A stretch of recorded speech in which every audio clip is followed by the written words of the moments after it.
Y a poco más de 50 días para la segunda juramentación de Donald Trump como presidente de los Estados Unidos, expectativa por su anuncio de aumentar en un 25% los aranceles a productos importados desde México y Canadá. Esta semana conversaron la presidenta de México, Claudia Sheinbaum, y el republicano Donald Trump, aunque la información en relación a esta charla, la incertidumbre sigue siendo la misma porque la información no estuvo clara. ¿Qué efecto tendrá en las economías de los países involucrados? El secretario de Economía de México, Marcelo Ebrard, aseguró que estarían en riesgo más de 400,000 empleos en los Estados Unidos. Del lado mexicano, las pérdidas serían altas, ya que más del 80% de las exportaciones de México van a los Estados Unidos. Revisemos el top 5 de productos exportados desde México hacia los Estados Unidos. En primer lugar encontramos a los aceites de petróleo minerales bituminosos que representan 28.639 millones de dólares, es decir, un 12% del total de las exportaciones. En la posición número 2 tenemos las partes y accesorios de vehículos equivalentes a 17.277 millones de dólares, es decir, el 7,4%. En tercera posición, el gas de petróleo con 9.165 millones de dólares, lo que traduce un 3,9%. Cuarta casilla, motores de pistón de combustión interna, con un valor de 6.212 millones de dólares y una jerarquía de 2,7%. Finalizamos este top 5 con los automóviles y otros vehículos de transporte, con una representación monetaria de 4.260 millones de dólares y un 1,8% en la totalidad de exportaciones desde México hacia Estados Unidos. Para conversar sobre este tema y sobre todo si usted no lo tiene claro y no lo entiende bien, seguro que después de escuchar a Alberto Bernal lo entenderá. Alberto es jefe de estrategia global de XP Investment. Alberto, bienvenido. Como siempre, gracias por estar aquí. Y Dania, muchísimas gracias por tenerme en tu programa. Como siempre, un placer estar contigo. El placer es mío, Alberto. Sabemos perfectamente que Trump quiere usar los aranceles para presionar a México, a Canadá, en relación a migración y fentanilo. La pregunta es, ¿afectaría esto a los Estados Unidos, como dice Marcelo Ebrard o la presidenta Sheinbaum? Mira, yo creo que sí. Te voy a decir un tema que, por ejemplo, a mí me parece preocupante. Realmente la situación de las compañías automotrices a nivel mundial está en este momento muy difícil. O sea, digamos, las automotrices de Alemania están hablando de que Nissan quizás tenga problemas financieros pronto. O sea, es un tema bien difícil el sector automotriz. Y, por ejemplo, General Motors, el 30% de los carros que vende General Motors en Estados Unidos son ensamblados en México. Entonces, supongamos que esto implica que Trump le pone 25% de aranceles a los General Motors, los carros de General Motors. Es cierto que el gobierno de Estados Unidos va a recibir más dinero.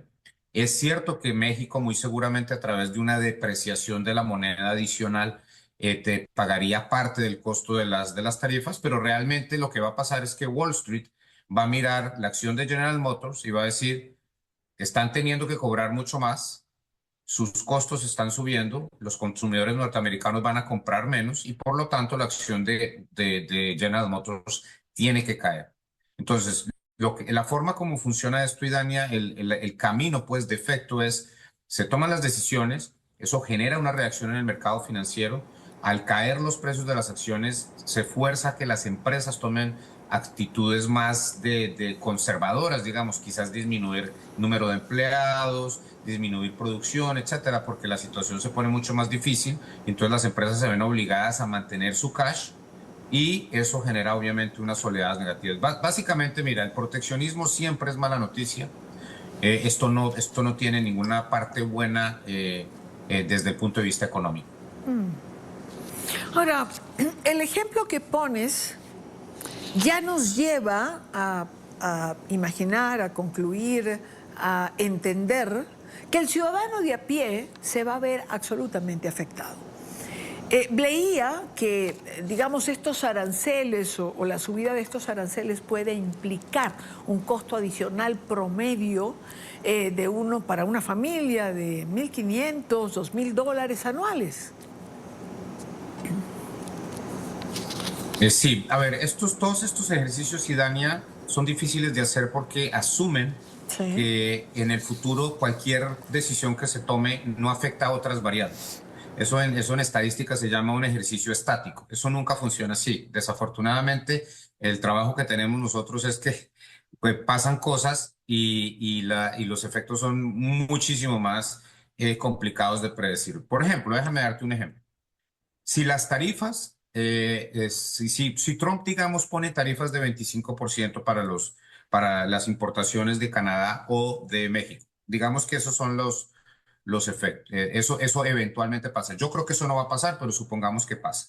Entonces, el primer efecto es que los productores de México que le están vendiendo a Estados Unidos ven que algo que les costaba antes enviar 100 ahora les vale 125, pero en pesos mexicanos. Entonces, ¿por qué? Porque ellos van a tener que pagar ese arancel adicional. Entonces, lo que va a pasar es que el mercado dice, uy, como ahora va a tener que venderlo más caro, tiene que haber una depreciación del peso mexicano que sea consistente con ese incremento de los costos. Entonces, digamos, el peso mexicano quizás pierda 10% de su valor. ¿Y qué pasa cuando el peso mexicano pierde 10% de su valor? Entonces, supongamos que una familia en Ciudad de México lleva ahorrando 5 años porque quiere llevar a sus hijos a Disney World. Y ahora le va a costar, en vez de costarle 100, le va a costar 110 o 120 y ya no le alcanza. Entonces esa familia deja de volar a Estados Unidos y Disney World pierde un cliente potencial. Entonces, entre más caro se ponga el dólar norteamericano, más difícil va a ser para la gente del resto del mundo venir a Estados Unidos a visitar o a gastar en turismo. Entonces, una decisión de manufactura, poner tarifas, te comienza a afectar en una forma muy importante el sector de servicios a través de el turismo, por ejemplo, porque se vuelve Estados Unidos mucho más caro. Claro, Esa es la realidad. claro. Entonces, todo esto tiene unas permutaciones muy importantes y por eso es que es tan complicado todas estas políticas de las que se habla para tratar de saber exactamente cuál va a ser los efectos. Pero el que sí te puedo decir claramente es este. Si llega a pasar eso, Estados Unidos se va a poner aún más caro para el resto del mundo y muy seguramente aún más caro para nosotros los que vivimos en Estados Unidos. Bueno, cuando además no es 100% cierto que se logre impulsar la manufactura o que se abran mayor cantidad de empleos, porque si hablamos del renglón turismo, como acabas de señalar, es decir, se va a afectar y todo lo relativo a esta arista y a los empleos que el turismo genere, pues van a disminuir. Total. Y mira, la verdad, Idania, en cierta forma, yo entiendo por qué este tema del proteccionismo es tan popular. Yo lo entiendo perfectamente, porque si tú miras, por ejemplo, y tú eres una familia que vive en Ohio, y la empresa que hacía, no sé, alguna parte de un auto en Ohio, se fue para Hermosillo, en México, pues entonces tú dices, los mexicanos nos están acabando con el trabajo, etcétera, etcétera, ¿cierto? Pero ese empleo que no existe en Ohio y que hoy en día existe en Hermosillo, México, implica que esa persona que consiguió trabajo en Hermosillo, México, deja de ser pobre. Y esos ingresos adicionales que tiene esa persona, de alguna forma u otra, llegan a Estados Unidos a través de otros caminos. Déjame darte un ejemplo. Si una familia deja de ser pobre, muy seguramente le puede comprar a su hijo un computador nuevo. Y ese computador nuevo seguramente viene con una suscripción de Microsoft 365, que la puede utilizar para Excel o para Word, etcétera, etcétera. Entonces, cada vez que el mundo gana más dinero, se compra más el Microsoft 365 y eso genera un ingreso adicional muy importante para el sector de tecnología en Estados Unidos. Y lo que está demostrado es que el margen de vender un Office 365 adicional, comparado con el margen de lo que se gana una empresa que hace un chasis en Estados Unidos que puede ser 5 o 10% del margen, y en Microsoft es 65 o 70%, pues para la economía es mucho mejor que se vendan más Microsoft 365 a que la empresa que hacía el chasis en Hermosillo, México, se devuelva a Ohio. Porque esa empresa, esa industria es una industria vieja, que ya no tiene márgenes altos. Entonces, en cierta forma, el proteccionismo es algo que va en contra del crecimiento de las nuevas industrias en un país como Estados Unidos. Entonces, yo personalmente pienso que Estados Unidos es uno de los países del mundo, quizás es el país del mundo que más se ha beneficiado de la globalización por la capacidad que tiene Estados Unidos para el emprendimiento y para crear nuevas industrias, inteligencia artificial, todo lo que tenga que ver con chips, todo lo que tenga que ver con aviones, con carros eléctricos, todas estas cosas, todo esto que tiene tecnología de punta, Estados Unidos está ganando mucho. Ahora, ¿por qué la gente quiere también algo de proteccionismo? Porque también la gente ve pues las historias de terror de las personas que pierden sus empleos en las industrias que se van a otros lugares del mundo. Ahora, Alberto, ¿no hay algo de populismo en este tipo de anuncios? ¿No hay algo de teatro político, como han dicho algunos analistas? Y quizás se tomen algunas medidas, pero otras no. O la cosa no sea como se ha dicho. Mira, esto es la máxima definición del populismo económico de derecha, y Dania, esa es la realidad. Ahora, ¿por qué razón, digamos, el mercado no reacciona tan negativo a todas estas noticias? El mercado siempre ha sido de libre comercio, el mercado odia el proteccionismo. Lo que pasa es que todo en este mundo tiene matices. Como yo siempre digo en mis conferencias, y Dani, el mundo no es como Alberto Bernal quiere que sea, el mundo es como es.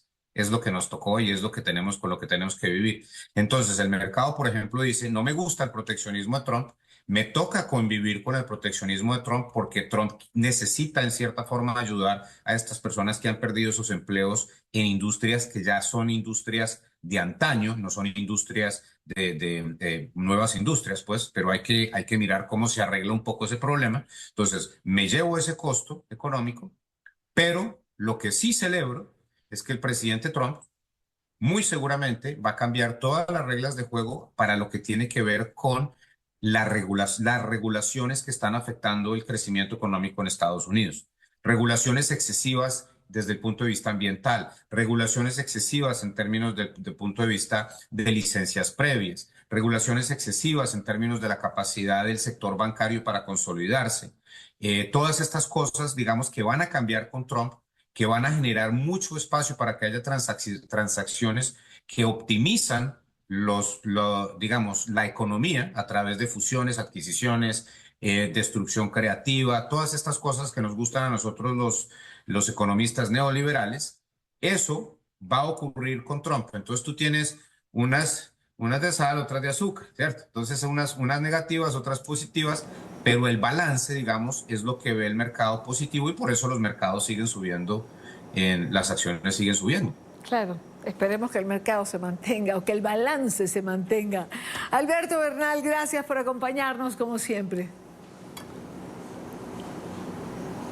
Con muchísimo gusto, Idania. Mil saludos y feliz día de Acción de Gracias. Bueno, feliz semana de Acción de Gracias. Feliz semana de Acción de Gracias también para ti. Aún nos queda el fin de semana.